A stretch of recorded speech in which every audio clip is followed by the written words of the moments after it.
আমরা প্রথমে আসলে আমাদের নির্বাচিত সরকারের প্রধান মাননীয় প্রধানমন্ত্রী দেশনায়ক তারেক রহমান আমাকে দায়িত্ব দেওয়ার পরেই নির্দেশ দিয়েছেন এই অঞ্চলের মানুষ, যেটা আমরা দীর্ঘদিন ধরে শুনে আসতেছি, যে এইখানে গার্বেজ গুলো ফেলার ডাম্পিং করার কারণে তাদের আসলে নাগরিক জীবন বলতে কিছু নাই। তারা এমন একটা অসুবিধায় আছে যেখানে মানুষ বসবাস করার মতো পরিবেশ নাই। কিন্তু আমরা দায়িত্ব নেওয়ার পরেই চেষ্টা করছি তাদের এই অভাব, তাদের এই যে সমস্ত কষ্ট, এটাকে কিভাবে লাঘব করা যায়। এবং আপনারা শুনেছেন যে এর আগে মাঝে মাঝে এখানে আগুন লেগে যেত। আগুন লেগে অনেকে বলতো যে এখানে যারা নেশাগ্রস্ত তারা আগুন লাগায়, অনেকে বলে বিভিন্নভাবে লাগে। কিন্তু আমরা যেটা এখানে পরীক্ষা করে দেখেছি যে এখান থেকে যে লিথেন গ্যাসটা যেটা উৎপাদন হয়, এটা থেকে আসলে আগুনটা লেগে যায়।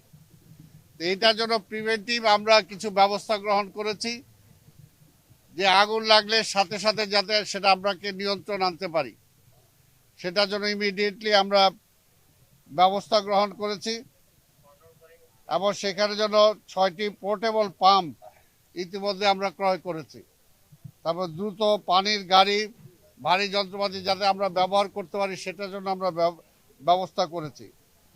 এবং এখানে ল্যান্ডফিলে স্থায়ীভাবে অগ্নি নির্বাপনের জন্য 181 একর জায়গা জুড়ে 40টি বিভিন্ন পয়েন্টে পানির হাইড্রেন্ট স্থাপন, পানির লাইনের সংযোগ সহ অগ্নি নির্বাপন, জলধারা নির্মাণের কার্যক্রম আমরা গ্রহণ করেছি।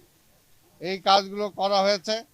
এবং ঘন ঘন আগুন লাগা, দুর্গন্ধটা বন্ধ হওয়া, এই দুর্গন্ধ বন্ধ হওয়ার জন্য আমরা ময়লার উপর একটা আচ্ছাদন দেওয়ার জন্য চেষ্টা করেছি, মাটির আচ্ছাদন দেওয়ার চেষ্টা করেছি, যেটা অলরেডি 40% কাজ হয়েছে।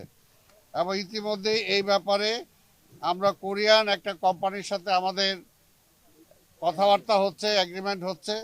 ইনশাল্লাহ হয়ে গেলে আমরা 2026 থেকেই এই প্রকল্পটা আমরা শুরু করতে পারবো।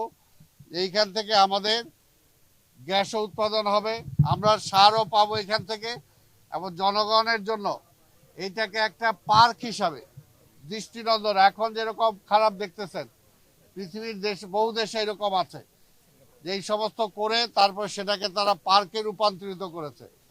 আমরা বিশ্বাস করি মাননীয় প্রধানমন্ত্রী তারেক রহমান যে নির্দেশ দিয়েছেন আমাদের, এবং আমাকে যদি আল্লাহ বাঁচিয়ে রাখে, যদি সময় দেয়, এই জায়গাটা এমন একটা সুন্দর পার্ক হবে যেটা পরে ভবিষ্যতে মানুষ বেড়ানোর জন্য এখানে আসবে ইনশাআল্লাহ।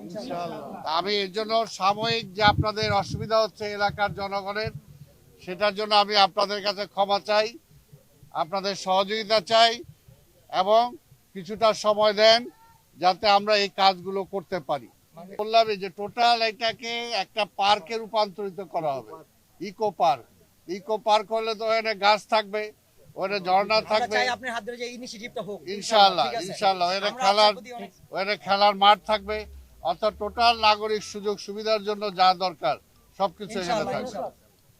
এই যে সাংবাদিক ভাইরা আছে, আমি কিন্তু নিজেই ওনাদের দাওয়াত দিয়ে আনছি যে আপনারা দেখেন আমার মানুষগুলো কিভাবে আছে এবং এটাতে আমরা কিভাবে সমাধান করার চেষ্টা করছি, তাই না? তাহলে আমি লুকাও আসতে পারতাম, সেটা না। আমরা চাচ্ছি যে সমস্যাটা সমাধান হোক, এবং মাননীয় প্রধানমন্ত্রী সেটা চান। এইটার জন্যই আবার আমি আসবো। মনে করেন এখন বলে গেলাম, আর ওই যে যেটা আপনি রাস্তা বলছেন, ড্রেন বলছেন, আর নতুন এলাকা, এগুলো তো অনেকগুলো ড্রেনেজ কোনো সিস্টেমই নাই। এই ড্রেনেজ সিস্টেম গুলো আমাদের আনতে হবে। তারপরে খালগুলো পরিষ্কার করতে হবে। আর খালগুলো আমরা যদি পরিষ্কার করি, আপনারা যদি আবার ওই পলিথিন ব্যাগ ফেলায় খালগুলো বন্ধ করে ফেলান, তাহলে আর কেমনে যাবে? এটার জন্যই তো মশা মাছি মারতে হইলে, পরিবেশটা ভালো রাখতে হইলে নিজেদেরও কিছু দায়িত্ব পালন করতে হবে। আমি বলি 50-50, অর্ধেক সিটি কর্পোরেশন করবে, অর্ধেক আপনারা করবেন, দুইজনে মিলে আমরা 100% করবো। সেই কথা ঠিক কিনা?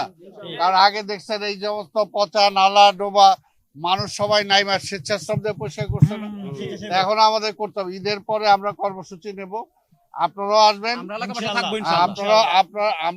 আমরা 500 দিব, আপনারা 500 দিবেন ইনশাআল্লাহ। বাস, মিলা দেখ 1000 জনে মিলে আমরা ইনশাল্লাহ ড্রেন ফ্রেন যত আছে সব কাইটা পরিষ্কার করে ফেলবো। জনগণ যেটা চায়, জনগণের অন্তত এই অভাব অভিযোগগুলো যাতে আমি মোচন করতে পারি, সেটার জন্য যাতে যে পরিকল্পনা আমরা গ্রহণ করেছি সেটা যাতে বাস্তবায়ন করতে পারি, সেটার জন্য আমি আপনাদের সহযোগিতা চাই।